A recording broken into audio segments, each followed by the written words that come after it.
warahmatullahi wabarakatuh. Perkenalkan, kami dari kelompok 3 ingin mempresentasikan perilaku organisasi, yaitu emosi dan suasana hati.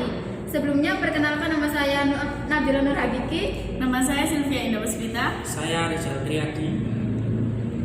Materi yang pertama akan dijelaskan oleh Anto.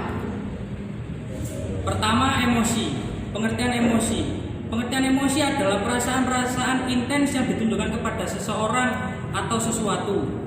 Kedua, suasana hati. Suasana hati adalah perasaan-perasaan yang cenderung kurang intens dibanding emosi. Ciri-ciri suasana hati. Pertama, penyebabnya seringkali umum dan tidak jelas. Kedua, berakhir lebih lama dari emosi. Ketiga, lebih umum. Keempat, biasanya tidak diidentifikasikan oleh ekspresi yang jelas. 5, bersifat kognitif. Ciri-ciri emosi. 1, disebabkan oleh kejadian spesifik. 2, sangat cepat dalam durasi. 3, bersifat spesifik dan banyak. Keempat, biasanya disertai oleh ekspresi wajah yang jelas. 5, bersifat berorientasi tindakan. Fungsi emosi. Emosi sangatlah penting karena memotivasi untuk terlibat dalam tindakan-tindakan penting agar dapat bertahan hidup. Seperti kegembiraan yang bermotivasi untuk menghadapi situasi, membutuhkan energi dan inisiatif. Nah, selanjutnya yaitu saya akan menjelaskan tentang afek positif dan afek negatif.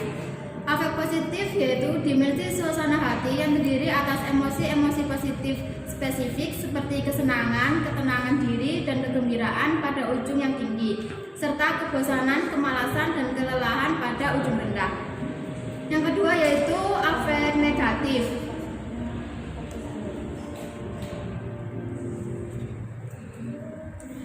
Afek negatif yaitu dimensi hati yang terdiri atas kegugupan, stres, dan kegelisahan pada ujung tinggi, serta relaksasi, ketenangan, dan keseimbangan pada ujung rendah. Sumber-sumber yang mempengaruhi emosi dan suasana hati. Yang pertama yaitu kepribadian. Kepribadian memberikan kecenderungan kepada seseorang untuk mengalami emosi dan suasana hati tertentu. Yang kedua yaitu hari dalam seminggu dan waktu dalam sehari. Yang ketiga, cuaca. Cuaca memberikan sedikit pengaruh terhadap suasana hati. Korelasi ilusi menjelaskan mengapa orang cenderung berpikir bahwa cuaca yang menyenangkan meningkatkan suasana hati mereka. Yang keempat yaitu stres. Tingkat stres dan ketegangan yang menumpuk di tempat kerja dapat memperburuk suasana hati karyawan sehingga menyebabkan mereka mengalami lebih banyak emosi negatif. Yang kelima yaitu aktivitas sosial. Yang keenam, tidur. Kurang tidur pada malam sebelumnya memperburuk kepuasan kerja seseorang pada hari berikutnya, karena sebagian besar orang merasa lelah, cepat marah, dan kurang waspada. Yang keenam yaitu olahraga, seperti terapi yang berpengaruh paling kuat terhadap mereka yang mengalami depresi. Yang terakhir yaitu usia.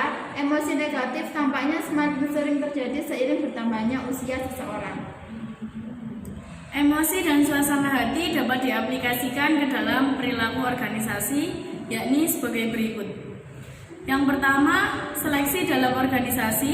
Yang kedua, tentang pengambilan keputusan. Yang ketiga, tentang kreativitas. Yang keempat, motivasi. Kelima, kepemimpinan. 6, negosiasi. 7, layanan pelanggan. 8, perilaku menyimpang di tempat kerja. Dan yang ke-9, keselamatan.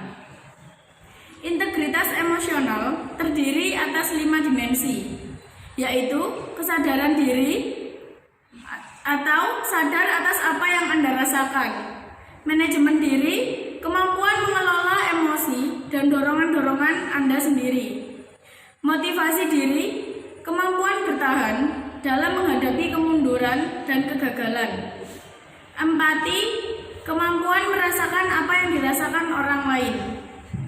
Keterampilan sosial, kemampuan menangani emosi-emosi orang lain. Sekian presentasi dari kelompok kami, kurang dan lebihnya kami mohon maaf. Wassalamualaikum warahmatullahi wabarakatuh.